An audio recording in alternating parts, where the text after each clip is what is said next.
is around 10 a.m. here in Dubai. In Dubai, baby. Then the crew will be activated. This isn't real. Yeah, okay. Like, it hasn't even hit me that I'm going to Dubai next week.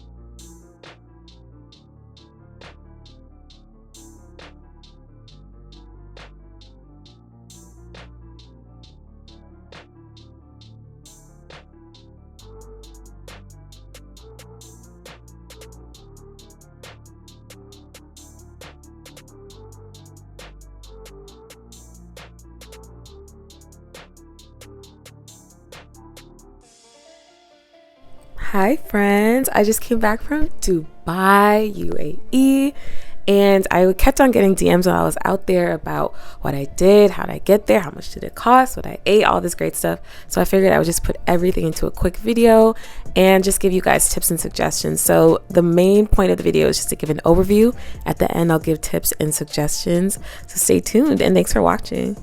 It's funny because the main reason we went out to Dubai was for a destination wedding, but I feel like that was like the least the least thing that we were like occupied with. We went to the wedding, but of course we went out and we ate as pictured here.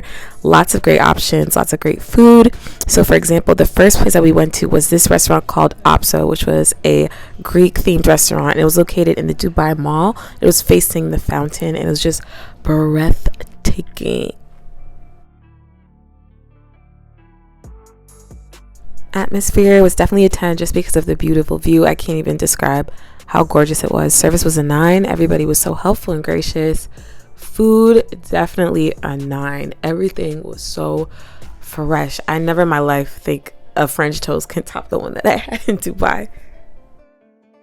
We got ready for dinner and went to this spot called Enish, which is a Nigerian restaurant / lounge. I've been hearing so much about it on social media that I would give it a try. When we got there, we didn't have reservations. They couldn't let us make it online, but we did get VIP seating up at the top, which we got to see the balcony and everything. DJ was on point, playing hits after hits after hits, but I was underwhelmed by the atmosphere a little bit. It's kind of disappointing. Even the food too was a little bit underwhelming. I feel like I could have bought groceries and just did it myself, you know. An alternative is Kiza, which is a little bit more refined, not as much as a club, but that is an alternative if you are kind of not into the club scene to go out. Atmosphere 7, service 7, food 6, sadly. This spot called Suya Café. There's multiple locations in Dubai. Just a cute little cafe / bakery.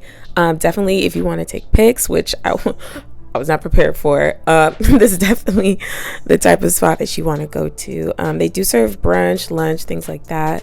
But overall, just the aesthetics of the restaurant was just super cute. An alternative would have been Vibe, which is Drake's favorite restaurant, which I heard this cake here.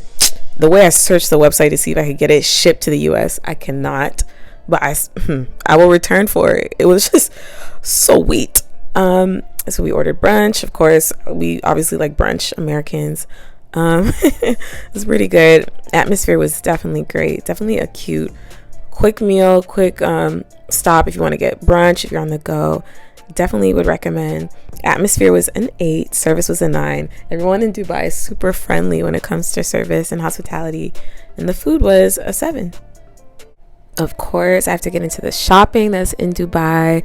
I'm definitely not going to compare Dubai to America, but the Dubai Mall, Fashion Avenue, Fashion District, definitely like a Rodeo Drive type of vibe. The money resides here. The souks, I personally like them. Souk just means market, and I think Arabic, and they have a gold souk, so gold market, where you can buy authentic jewelry for I think 4 times cheaper than it is in the US.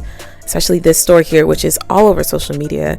I went in there, I picked out a ring, got it weighed, got paperwork to get a VAT refund at the airport, and it was beautiful. 21k. They have a spice souk, which I got fresh tea, herbs, things like that, hair oil, skincare products, which I'm a big junkie for.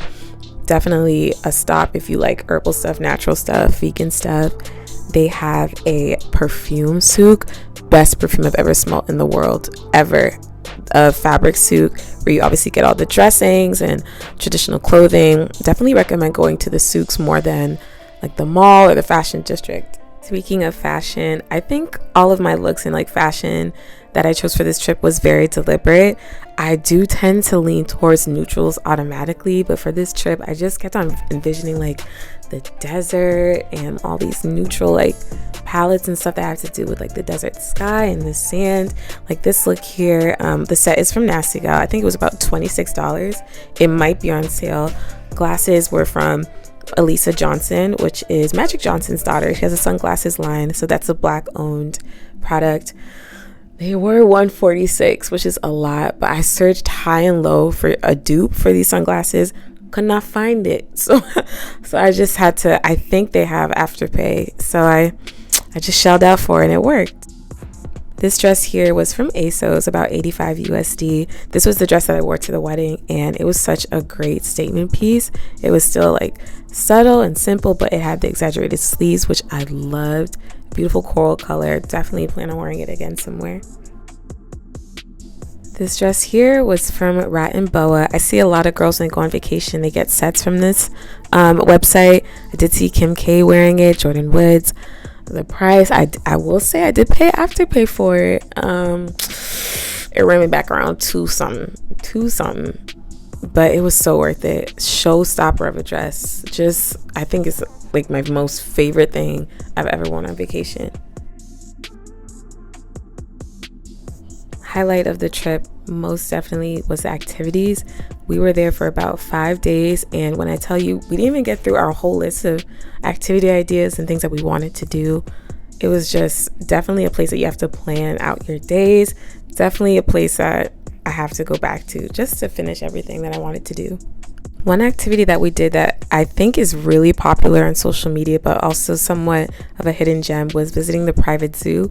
I'm not going to try and pronounce it. This zoo is a little bit different because I feel like it's set up like a sanctuary. It's a sanctuary for rescued exotic animals. And you go there, you kind of learn all about the different animals that are there, get to feed some, get to pet some, but they have like this open field concept where you get to pet monkeys and tigers and lions, and it's different than any other zoo experience that you could probably find in the US. A lot of celebrities go here when they visit Dubai. It felt safe. It definitely felt humane. It does cost around $272 USD, just flat price for everybody. 100% would recommend. By far, one of the crazy experiences that I've ever signed up for in my life was Deep Dive Dubai, which according to the website is the world's biggest swimming pool. I got there. It's somewhat of a high security type of place. I went through gate after gate, stop after stop. When I went inside, I checked in. There's only about 4 divers allowed per hour. The whole facility is kind of set up. It reminds me of The Incredibles. It kind of looks like a spaceship type of vibe, like high-tech facility. It's just nuts, just crazy. So I met my instructor, saw the pool area, saw how everything is set up, got in the water. It came with a swimsuit, flippers, fins, whatever they're called, goggles, and just the footage alone, like it was just nuts. It was just crazy. I still can't believe I did something like this. When I first got in the water, I did have somewhat of like a panic attack, just a minor one, just a little one, just a little bit, because it's like it's like otherworldly, like you've never done anything like this before. When I first got in the water, they made me swim with a vest on just to make sure I could swim, that I wasn't just lying just to get up in the water. And then afterwards, I got to swim without the vest. I will say I did sign up for snorkeling, which went around 100 USD. I do wish I signed up for free diving, which allows me to swim with no gear, because those flipper fin shoe things, they're really buoyant, so it's kind of hard to be submerged in the water because they just help you float, which is good if you don't like to tread water, but the footage doesn't do any justice. The craziest thing. If you're not scared of water, like open oceans or anything like that, I would 100% recommend. So they do have different diving experiences for different comfort levels: snorkeling, free diving, actual diving, scuba diving, I mean. And Will Smith did this, which was pretty cool. That I think he was like one of the first celebrities or first people in general that got to swim at Deep Dive Dubai. And it's recently built. I think they built it 2020, 2021. Absolutely, when everybody goes to Dubai, they have to do some kind of desert activity. What we did kind of a package tour through TripAdvisor. So that included us, of course, going up in the sand in the desert, ATVing, and this thing called dune bashing, which is basically all the SUVs for the different tours just rampaging through the desert. Me with motion sickness, I signed up for this and it wasn't bad at all. It was actually crazy. You'll see some of the clips, like I still don't believe how we didn't flip over or just do other kind of crazy stunts or anything like that. So all of the desert activities were included in our package through TripAdvisor, and it only cost us 79 whole American US dollars. Yep.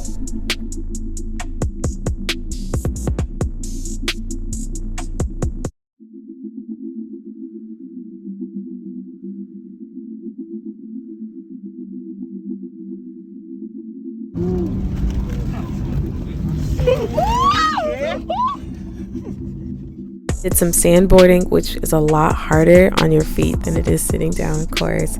The package included camel riding, and then we did this cool thing where we went to this camp that's set up in the middle of the Red Sand Desert, and we got a show. There was belly dancers and other performances, including dancing, and a guy that did this performance with fire. And while we were there, there's like little shops where you can buy souvenirs for people, get henna tattoos. If you like hookah, you can get that delivered to the little couch area that you're sitting at. It was fun. Then we had dinner, and that was pretty much the experience. They did pick us up and drop us off at our hotel, which is big for me. The whole experience for $80, so worth it. For our last activity on the trip, we did take the metro and not drive. Their train system in Dubai is so high tech, and even the train station so clean and just state of the art. But of course, it's Dubai. So we went to the Expo 2020, which is kind of like a once in a lifetime type of thing, like a Olympics or like a Super Bowl type of event. Well, obviously not once in a lifetime, but once every few years. And it was hosted in Dubai while we were there. So it's basically just showcases of 200 plus countries. They have different exhibits, pavilions. So every country, they have 4 years to kind of plan, put a budget together, obviously millions and millions of dollars, depending on the financial status of your country. And they just kind of just flex, basically. There were so many different high-tech, innovative, crazy experiences. I feel like the videos doesn't do it justice. Of course, our first priority was to find the Liberian pavilion. A lot of the African pavilions that I visited, they do have this like museum type of vibe. I do feel like the bigger the country or the more wealthier the country, the more crazy, high-tech, innovative their exhibits were. I saw one exhibit like literally shoot up in the sky. Like it starts off on the ground and you just elevate into the sky. A lot of technical things involved. It was just amazing. Once in like a blue moon type of event that I went to, and I think they're running it from January to March. So if you are planning to go around March, you definitely have to go. Tickets were only $13, but this is definitely not a one-day type of thing. This is like a Disney World weekend type of event. Then we headed back on the metro and went home. This is the part of the video where I give a little bit more of a detailed account for all the things that I talked about previously. So tips and suggestions based off of all the planning that we did, all the fun that we had. So flights, definitely picking the right season does influence how much you pay for a ticket. Of course, most people know we went during their dry season or their winter season. It was a little bit chilly at night, around like 50, 60, compared to the summer, which is like 80, 90, 100. Definitely a favorable time to go. Less tourists walking around. The right airline too. So whatever airline you choose is what country you probably will be in for your layover. So I flew with Turkish Airlines, so my layover was in Turkey. I didn't have to pay any weird baggage fees. There weren't any weird surprises, so I knew all of this beforehand. 100% know the COVID requirements for you to enter the country. I do believe I had to take a test 72 hours before arriving and then 24 hours before leaving.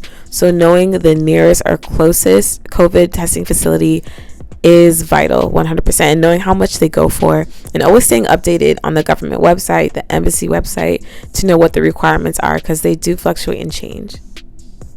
Right next to picking the right flights and right time to go is the hotel. So of course the hotel was beautiful and nice and fancy and everything, but a big thing for me is picking hotels is amenities and how close it is to everything, and of course price. So this hotel was the same hotel that the wedding was in, Sheraton Creek Dubai Tower, I believe, about 15 minutes from the airport, which was great. And it was about 15-20 minutes from downtown, from shopping, from restaurants, everything that's really central. So it's important to pick a central hotel as well. I typically have a little bit more comfort picking hotels when I'm abroad that are American chain or like American originated, just because I feel like there's certain amenities there that as an international traveler that I have comfort in as an American. For the duration of our trip, we did have a rental car, which was clutch for each and everything. Parking around the city isn't too bad. A lot of people will take taxis. We've taken taxis a few times. The prices are negotiable. The drivers, they have GPS systems in all their taxis, so they can find where you want to go. We did take the metro once. Super friendly for an outsider to use.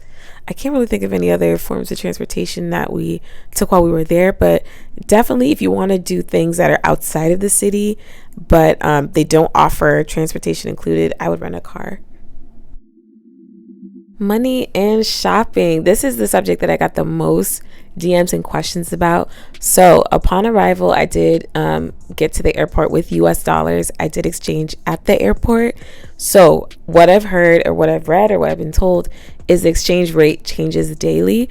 When I was there, I think it was about 1 USD to about 4 dirham. I don't know if I'm saying that correctly, but that's the money that they use over in the UAE. So in our favor, it kind of worked out. So think about something that costs $100 over here would cost maybe 400 over there, which sounds like it's a lot more expensive, but the money that you use to exchange, you're getting more bang for your buck. And that was super favorable when we went shopping. I didn't do any shopping in the mall or in like any of the high-end districts, but the souks I think I have the most advice for. So the souks, like I said earlier in the video, is just a word that means marketplace, and they have different type of souks. So they have a gold souk, fabric souk, perfume souk, spice souk. The gold souks you do have to be aware of. So it's just a long kind of alleyway of all these different shops and everything. Be wary of the people that try and call you into their shops. Usually they're selling something that is plated and not real. But to like the naked eye, if you don't really look carefully, then you'll know. Obviously the stores that are a little bit more well lit, they're a little bit bigger, that they have better displays, bigger displays. They don't have to like hound you on the corner. They're the ones that sell the authentic jewelry. And to know 100% if you're receiving authentic jewelry, of course I asked, how many carats is this ring that I'm looking at? They told me 21K. They gave me official paperwork to get a refund for I think whatever tax fee that you pay. You go to the airport, you give them the paperwork, they give you I think 15% back, and just a telltale sign. Them boys had calculators and scales and weights, and they were all dressed like so clean. Like, oh my goodness, I'll get into that when I talk a little bit about like the fabric suits, but that's how you know, like that's how I know like you're getting the good product, the good stuff. So the fabric suits, of course, we tried on all of the traditional garments. They kind of you have to kind of like bargain when you're over there too, because they'll try and upsell you because they think you're American tourist. You don't know the conversion rate, you don't know how much everything costs. But I think after our third day there, we were becoming pros. Like we knew how to spin the block, you know. But yeah, we got great deals on everything that we bought. I bought some garments for family, friends, my mom. And usually the female garments are one size fits all. The men, they do have different sizes, and of course the price kind of depends on how detailed it is and how many designs are in there, if it's embellished or not. Perfume souk, never in my life. I feel like I never want to buy American or French perfume again. It's so like luxurious and rich and long lasting. They all come in like an oil type of format. Amazing. You have to go to the perfume souk, the spice souk. So that's where I got some herbal teas. I got some like beauty care products. They have spices there as well. If you're into that kind of thing, that's where you would go and buy those things. No matter what souk you go to, because they're all kind of intertwined and connected, no matter which one you go to, be prepared for people obviously to hound you on the corner to go in their stores, and also be prepared to kind of bargain and kind of fight for whatever price set that you just don't want to budge for. So those are my tips and advice for shopping in Dubai. My favorite part of most of my trips is buying souvenirs and buying gifts for people that I love. And I'm usually just a t-shirt girl. I just keep it pushing, keep it moving. But I bought so many things on this trip just because my US dollar really worked for me. So for myself, I obviously bought that ring. I bought dresses, things like that for my mom. I bought cologne for my dad. I bought bracelets for my brothers. Just definitely a city. I know I keep on saying definitely, but I'm so amazed at how much I was able to spend in Dubai without like bending over backwards. And I think there's a big misconception. People go that they feel like it's because it's such a luxurious city that you have to be super rich or have a whole bunch of pocket change or money to enjoy it. And that's not true. All right, activities. I know so many people were asking me about the activities. I have a ton of tips and suggestions for that. So I think because Dubai is such a major city, modern city, but also it's still an old world, Middle Eastern type of vibe, you have to kind of have an idea of what you want to do before you go, just because like you literally, like we made an itinerary, jam-packed everything within those 5 days, and we still had things that we didn't even cross off of our list. You don't want to leave Dubai feeling like you missed something or you didn't accomplish something. I'm personally not the type of person that when I go somewhere I just figure it out. I always have a plan, but I will say for Dubai, you want to know what you want to do or what type of activities you want to do before you go there. If you're more adventurous and like outdoorsy things, okay, so you want to do camel riding and ATVing and do stuff in the desert. If you just want to relax and chill, okay, then you can look up like beach clubs and things like that. If you just want to be in the city, then obviously look up places to shop and like cool experiences like that. There's literally an experience there for every type of traveler and every type of explorer. So I would look into that. One thing that we did is we made sure that whenever we signed up for an activity, we looked up things that were like packages. So like things that included ticket or transportation or just things that was like a full experience, basically. Once in a lifetime kind of things that we can't do back home and things that we could only do in Dubai. And a lot of these activities and excursions and experiences that we did, we found on social media, so like Instagram, TikTok, Twitter, YouTube, or we just found through TripAdvisor. And even though there's multiple things that might be the same thing, so like everybody does ATVing, everybody does the camel thing, everybody might do the belly dance thing, every package isn't the same, so you do have to read the fine print. Do they pick you up from your hotel? Do they drop you off? Do they include dinner? And I think that's also one of the reasons why I didn't have too many. And yes, a lot of these activities, they can add up in price and in cost. But a good thing that I've noticed is when we reserve for tickets, some of these websites, especially through TripAdvisor, they do book now, pay later. So you can book now, pay a little bit as you go before, I think about 2 days before whatever day you pick to choose for your excursion. So you can do it that way. A lot of them for checkout, they have PayPal lets you pay in installments also, so that helped a lot too. You don't have to pay everything up front or at once and just have everything hit your account the same day, so that helped us a lot as well. Overall experiences and opinion. So from the day that I landed there, obviously Dubai is everything and more than what we think it is. It's so modernized, such a beautiful, luxurious, crazy city. It's just amazing. Like I was just completely in awe. and it is just so clean. It is the cleanest city I've ever seen, the prettiest city I've ever seen. I think Dubai might be my favorite trip to date. Like I would go there every year if I could. It's actually very diverse. I did see a lot of African people that lived there, which I did find comfort in. I do notice the city is kind of built not around tourism and hospitality, but it's very accommodating. So for every sign that's in Arabic, there'll be one in English. For every person that is like public facing, so people that work at stores, people that work at hospitals, people that work in obviously hospitality, tourism, hotels, stuff like that, restaurants, they speak English as well as Arabic. So it is really accommodating if you're a traveler, if you're from abroad. It's a very open arms, welcoming city. And everyone there is just so nice. Everyone's just happy to serve. Everyone's just happy to do their job. I feel like it's like a perfect city to visit. It was just, I have no bad comments about Dubai at all. Like at all. And I do love that you kind of get two worlds in one. So you get the modernized, developed, metropolitan city, downtown, everything, but you still get that old world Middle Eastern vibe when you visit like the souks and you go into the desert. So I loved Dubai. Like Dubai was amazing. It was amazing. I'm not gonna say I was sad to come home, because obviously I was really blessed. All of us were so blessed to come home healthy and safe. But coming back to America after going to Dubai for almost a week, like the difference is so sad. It's so sad. Like, man, Dubai.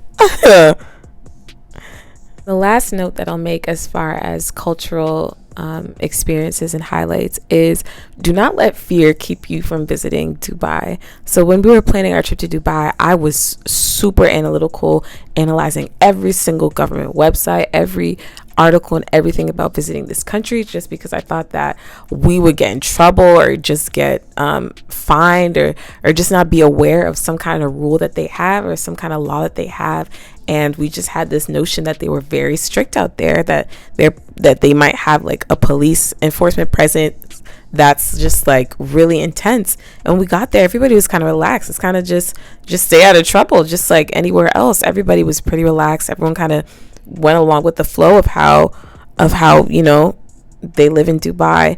So that's one misconception I would say, is modesty too. Yes, there's women that dress a little bit more modern, and yes, there's women that dress a little bit more traditional, and you might get stares every now and then if, like, you know, like your shoulders are showing or you're not completely, especially in open places. Yes, if you're visiting one of like the religious sites, 100% be modest and cover up out of respect for their culture.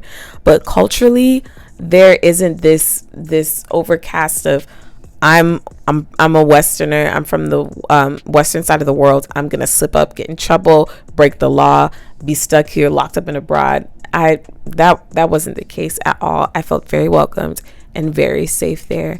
So that's pretty much all that I have so far. Not even so far, that's probably all I can fit into this one video about Dubai. If I miss anything or you want me to go into depth about anything else, feel free to leave a question in the comments and I'll answer you. Hopefully there'll be a part 2, because me and Dubai, we're not finished. We're not done. There's gonna be a part 2 coming. Like, there's unfinished business between me and this Dubai. Like, so I'll definitely try and take another trip at the end of the year or something. But thanks for watching. I hope you liked the video, subscribed, and stay tuned for more videos. All right, bye.